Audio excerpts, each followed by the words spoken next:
Dear students, engineering ഡ്രോയിങ്ങിൻ്റെ രണ്ടാമത്തെ സെക്ഷനാണ് നമ്മൾ ഈ വീഡിയോയിലൂടെ ഇനി കവർ ചെയ്യാൻ പോകുന്നത്. ഓക്കെ, ഫസ്റ്റ് സെക്ഷൻ നമ്മൾ ബേസിക് ആയിട്ടുള്ള കാര്യങ്ങളൊക്കെ പഠിച്ചു.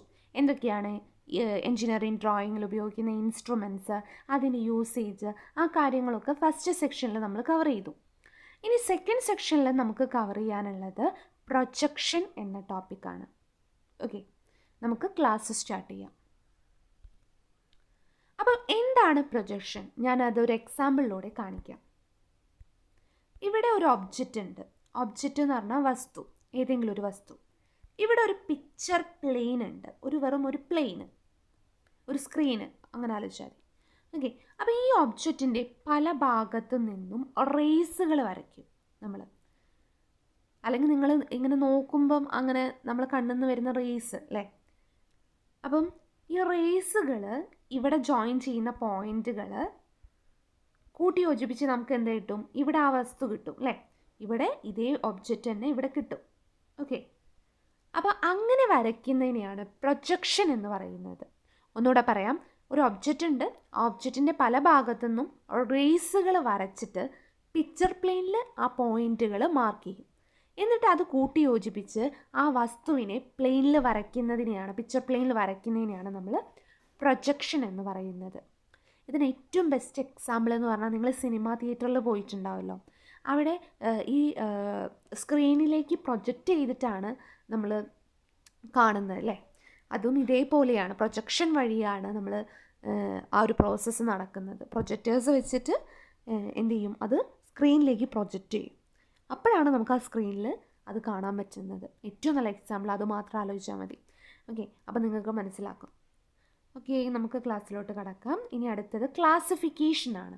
വളരെ ഇമ്പോർട്ടൻ്റ് ആണ് കേട്ടോ, പ്രൊജക്ഷൻ്റെ ക്ലാസിഫിക്കേഷൻ എന്നത്. പ്രൊജക്ഷൻ രണ്ടായിട്ടാണ് തരംതിരിച്ചിട്ടുള്ളത്: പാരലൽ പ്രൊജക്ഷനും പെർസ്പെക്റ്റീവ് പ്രൊജക്ഷനും. എന്താണ് പാരലൽ പ്രൊജക്ഷൻ? പാരലൽ പ്രൊജക്ഷൻ എന്ന് പറഞ്ഞാൽ അവിടെ പ്രൊജക്റ്റേഴ്സൊക്കെ തമ്മിൽ പാരലായിരിക്കും. ഇവിടെ പാരലൽ പ്രൊജക്ഷനിൽ വരയ്ക്കുന്ന, ഒബ്ജക്റ്റിൽ നിന്ന് വരയ്ക്കുന്ന പ്രൊജക്റ്റേഴ്സൊക്കെ, ഇതാണൊരു ഒബ്ജക്റ്റ് എങ്കിൽ ഈ ഒബ്ജക്റ്റിൽ നിന്ന് വരയ്ക്കുന്ന പ്രൊജക്റ്റേഴ്സൊക്കെ പാരലലും ആയിരിക്കും, അതേപോലെ സ്ട്രൈറ്റും ആയിരിക്കും. അതാണ് പാരലൽ പ്രൊജക്ഷൻ. ഇനി പെർസ്പെക്റ്റീവ് പ്രൊജക്ഷൻ എന്ന് പറഞ്ഞാൽ എന്താണ്? നമ്മളൊരു പിക്ചറൊക്കെ കാണുന്ന രീതിയിൽ, അതായത് ഒരു ഒബ്ജക്റ്റിൽ നിന്നും, ഒരു പോയിന്റിൽ നിന്നും പ്രൊജക്റ്റേഴ്സ് ഇങ്ങനെ വരികയാണെങ്കിൽ അതുപോലെയാണ് പെർസ്പെക്റ്റീവ് പ്രൊജക്ഷൻ ഉണ്ടാവുക. അതായത് ഇവിടെ പ്രൊജക്റ്റേഴ്സ് തമ്മിൽ പാരലൽ അല്ല. ഓക്കെ, അതായത് കേന്ദ്രം ഒരു പോയിന്റിൽ നിന്നും വരുന്ന രീതിയിലാണ് പ്രൊജക്റ്റേഴ്സ് വരയ്ക്കുന്നത് പെർസ്പെക്റ്റീവ് പ്രൊജക്ഷനിൽ. ഓക്കെ, അതിൽ പാരലൽ പ്രൊജക്ഷൻ രണ്ടായി തരംതിരിച്ചിട്ടുണ്ട്: ഓർത്തോഗ്രാഫിക് പ്രൊജക്ഷൻ എന്നും ഒബ്ലിക് പ്രൊജക്ഷൻ. പിന്നെ ഒന്നുകൂടെ ഉണ്ട് കേട്ടോ, ഓർത്തോഗ്രാഫിക്, ഒബ്ലിക്, ഐസോമെട്രിക് പ്രൊജക്ഷൻ. മൂന്നായിട്ടാണ് തരംതിരിച്ചിട്ടുള്ളത്, മറക്കരുത്. Orthographic, isometric, oblique projection. അതിൽ ഓർത്തോഗ്രാഫിക് പ്രൊജക്ഷൻ എന്ന് പറയുന്നത് നമ്മൾ ഡെയിലി കാണുന്ന നമ്മുടെ പ്ലാൻ, ഒരു വീടിൻ്റെ പ്ലാന്, സെക്ഷൻ, എലവേഷൻ, അതൊക്കെ ഓർത്തോഗ്രാഫിക് പ്രൊജക്ഷനിൽ വരുന്നതാണ്. ഇവിടെ പ്രൊജക്റ്റേഴ്സ്, ഓർത്തോഗ്രാഫിക് പ്രൊജക്ഷനിൽ പ്രൊജക്റ്റേഴ്സ് പാരലൽ ആയിരിക്കും, പാരലൽ ടു ഈച്ച് അതർ ആയിരിക്കും, and perpendicular to plane of projection ആയിരിക്കും. ഓക്കെ, ഇനി ഒബ്ലിക് പ്രൊജക്ഷൻ എന്താണെന്ന് നോക്കാം. ഈ ഒബ്ലിക് പ്രൊജക്ഷൻ എന്ന് പറഞ്ഞാൽ ഇവിടെ പ്രൊജക്റ്റേഴ്സ് പരസ്പരം പാരലൽ ആയിരിക്കും, പക്ഷേ പിക്ചർ പ്ലെയിനിൽ അത് ഇൻക്ലൈൻഡ് ആയിരിക്കും. പ്രൊജക്റ്റേഴ്സ് തമ്മിൽ പാരലൽ ആയിരിക്കും, പക്ഷേ പിക്ചർ പ്ലെയിനിൽ കൂട്ടിമുട്ടുന്നത് അത് കുറച്ച് ചെരിഞ്ഞ രീതിയിലാണ് കൂട്ടിമുട്ടുന്നത് ഒബ്ലിക് പ്രൊജക്ഷനിൽ. ഇനി ഐസോമെട്രിക് പ്രൊജക്ഷൻ എന്ന് പറഞ്ഞാൽ ഇവിടെ projectors parallel to each other ആയിരിക്കും, perpendicular to plane of projection ആയിരിക്കും. ഇതൊക്കെ എന്താ കാര്യം നമ്മൾ പറയുന്നേ ഉള്ളൂ. ഡീറ്റെയിൽ ആയിട്ട് നമുക്ക് ഓരോ ചാപ്റ്ററായിട്ട് ഇത് പഠിക്കാനുണ്ട്, അവിടെ നമുക്ക് ഡിസ്കസ് ചെയ്യാം. ഓക്കെ, ഇനി ഒബ്ലിക് പ്രൊജക്ഷൻ രണ്ടായി തരംതിരിച്ചിട്ടുണ്ട്: കാവലിയർ, ക്യാബിനറ്റ്, ക്ലിനോഗ്രാഫ്. ഇമ്പോർട്ടൻ്റ് ആണ്. എന്തൊക്കെയാണ് ഒബ്ലിക് പ്രൊജക്ഷൻ്റെ ക്ലാസിഫിക്കേഷൻ? Cavalier, cabinet, clinograph. ഇനി ഓർത്തോഗ്രാഫിക് പ്രൊജക്ഷൻ രണ്ടായി തരംതിരിച്ചിട്ടുണ്ട്: മൾട്ടിവ്യൂ പ്രൊജക്ഷൻ എന്നും ആസ്ട്രോമെട്രിക് പ്രൊജക്ഷൻ എന്നും. മൾട്ടിവ്യൂ പ്രൊജക്ഷനിലാണ് ഫസ്റ്റ് ആംഗിൾ പ്രൊജക്ഷനും തേർഡ് ആംഗിൾ പ്രൊജക്ഷനും വരുന്നത്.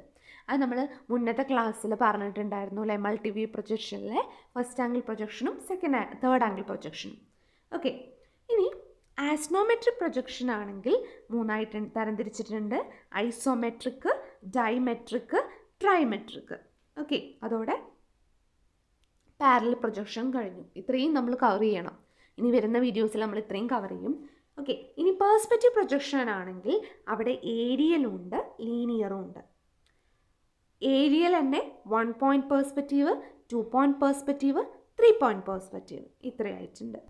ഓക്കെ, അടുത്തത് പിക്ടോറിയൽ പ്രൊജക്ഷൻ എന്താണെന്നാണ് നമ്മൾ പറയാൻ പോകുന്നത്. ഇത് സാധാരണ ഒരു ടെക്നിക്കൽ നോളജ് ഒന്നും ഇല്ലാത്ത സാധാരണ ആളുകൾക്കൊക്കെ പെട്ടെന്ന് മനസ്സിലാക്കാൻ പറ്റുന്ന ഒരു മെത്തേഡ് ഓഫ് പ്രൊജക്ഷൻ ആണ് പിക്ടോറിക്കൽ പ്രൊജക്ഷൻ. അതായത് പിക്ടോറിയൽ പ്രൊജക്ഷൻ വഴി നമ്മളൊരു ഒബ്ജക്റ്റിനെ വരച്ചു കഴിഞ്ഞാൽ അല്ലെങ്കിൽ ഒരു പ്ലാൻ വരച്ചു കഴിഞ്ഞാൽ അത് പെട്ടെന്ന് സാധാരണക്കാർക്കൊക്കെ മനസ്സിലാക്കാൻ പറ്റും. അതായത് അതിന് പ്രത്യേക സ്കില്ലൊന്നും വേണ്ട ആവശ്യമില്ല.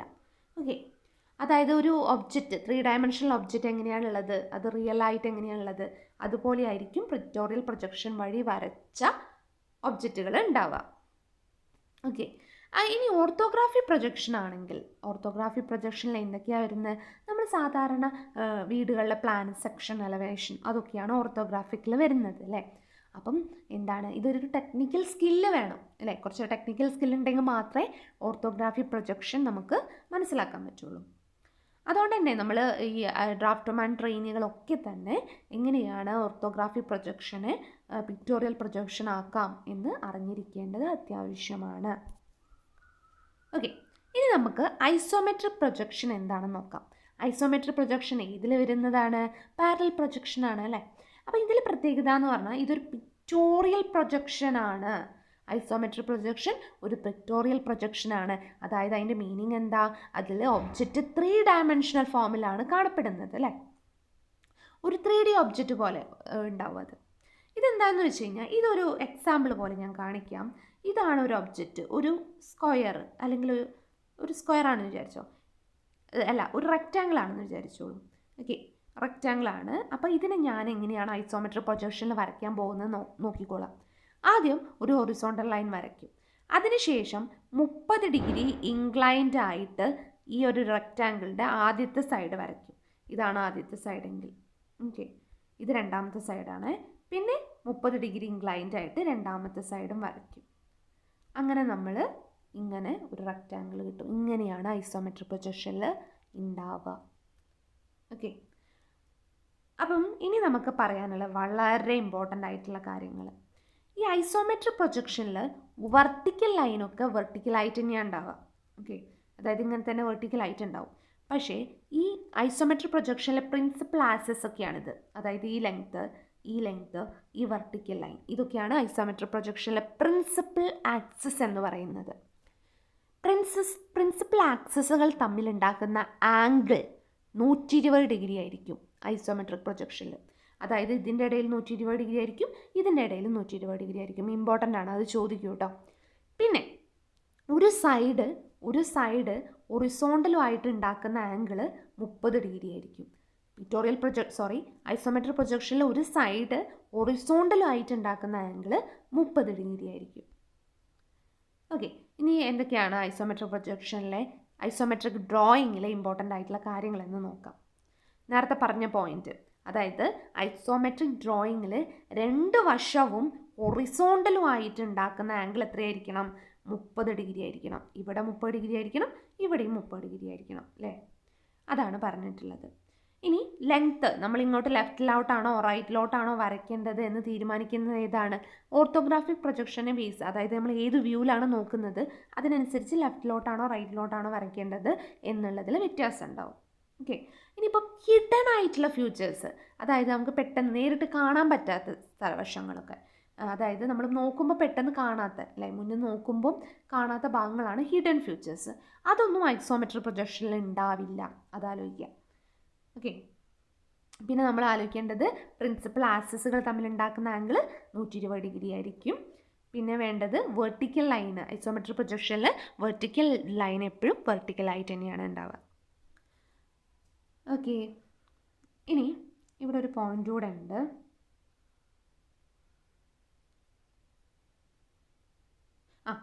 ഐസോമെട്രിക് വ്യൂവിലാണ് ഹിഡൻ ഫ്യൂച്ചേഴ്സ് ഒന്നും കാണാത്തത്. അപ്പോൾ എന്താണ് ഐസോമെട്രിക് വ്യൂവും ഐസോമെട്രിക് പ്രൊജക്ഷനും തമ്മിലുള്ള വ്യത്യാസം എന്ന് നമുക്ക് നോക്കാം. ഇത് ഇമ്പോർട്ടൻ്റ് ആണ്. ഐസോമെട്രിക് വ്യൂവും ഐസോമെട്രിക് പ്രൊജക്ഷനും തമ്മിലുള്ള വ്യത്യാസം. ഐസോമെട്രിക് വ്യൂ എന്ന് പറഞ്ഞാൽ എപ്പോഴും ആക്ച്വൽ സ്കെയിലാണ് വരയ്ക്കുക. പക്ഷേ ഐസോമെട്രിക് പ്രൊജക്ഷൻ ഐസോമെട്രിക് സ്കെയിലാണ് വരയ്ക്കുക. ഞാനൊരു എക്സാമ്പിൾ പോലെ പറഞ്ഞുതരാം. ഐസോമെട്രിക് വ്യൂ ഐസോമെട്രിക് പ്രൊജക്ഷനും തമ്മിലുള്ള വ്യത്യാസം. ഇതാണിപ്പോൾ ഒരു റെക്റ്റാങ്കിൾ എങ്കിൽ ഇതിൻ്റെ ഒരു സൈഡ് 2ഉം ഒരു സൈഡ് 3ഉം ആണ്. ഞാൻ ആദ്യം വരയ്ക്കാൻ പോകുന്ന ഐസോമെട്രിക് വ്യൂ ആണ്.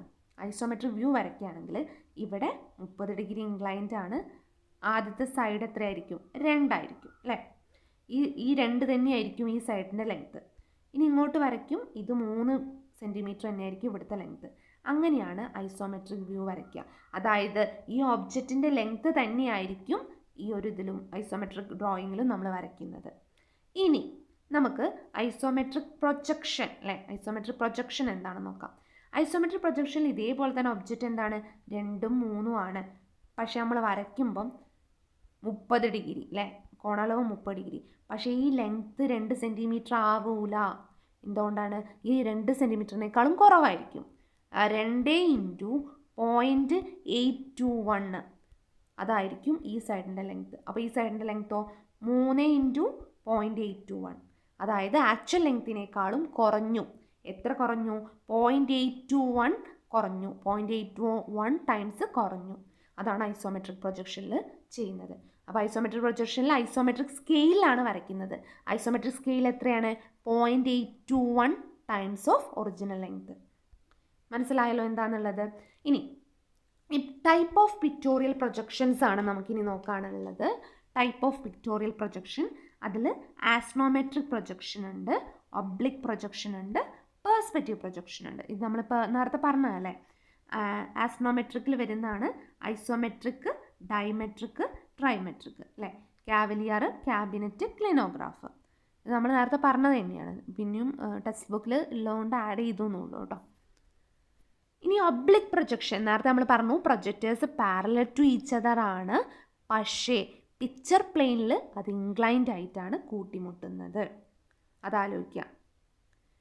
അപ്പം ഇത് സാധാരണ കമ്പ്യൂട്ടർ ഡ്രോയിങ് ഒക്കെ നമ്മൾ വരയ്ക്കുന്നത് ഒബ്ലിക് പ്രൊജക്ഷനിലാണ് നമ്മൾ വരയ്ക്കുന്നത്. ഇതിൽ 3 എണ്ണം ഉണ്ട്: cavalier, cabinet, clinograph. When the observer look towards an object from infinity, the line of sight will be parallel to each other and inclined to the plane of projection. ഒരാൾ ഇൻഫിനിറ്റിയിൽ നിന്നും, ഇൻഫിനിറ്റി പറഞ്ഞാൽ എന്താ? അവസാനിക്കാത്തതെന്നാണ്. അവിടെ നിന്നും, ഇപ്പോൾ ഒരു ഇൻഫിനിറ്റിയിൽ നിന്നും ഒരാൾ എന്ത് ചെയ്യുക? ഒരു ഒബ്ജക്റ്റിനെ നോക്കുകയാണ്. അങ്ങനെയാണെങ്കിൽ പിക്ചർ പ്ലെയിനിൽ പ്രൊജക്റ്റേഴ്സൊക്കെ പാരലൽ ആയിരിക്കും, പക്ഷേ പിക്ചർ പ്ലെയിനിൽ അത് ഇൻക്ലൈൻഡ് ആയിരിക്കും. ആ പോയിന്റ് ഓർത്ത് വയ്ക്കുക കേട്ടോ. അപ്പോൾ കാവലിയർ, ക്യാബിനറ്റ്, ക്ലിനോഗ്രാഫ് 3 തരംതിരിച്ചിട്ടുള്ളത് ഒബ്ലിക് പ്രൊജക്ഷൻ. ഓക്കെ, ഇത്രയാണ് നമുക്ക് ഈ വീഡിയോയിൽ പറയാനുള്ളത്. ബാക്കി ഭാഗം നെക്സ്റ്റ് വീഡിയോയിൽ കവർ ചെയ്യാം. താങ്ക്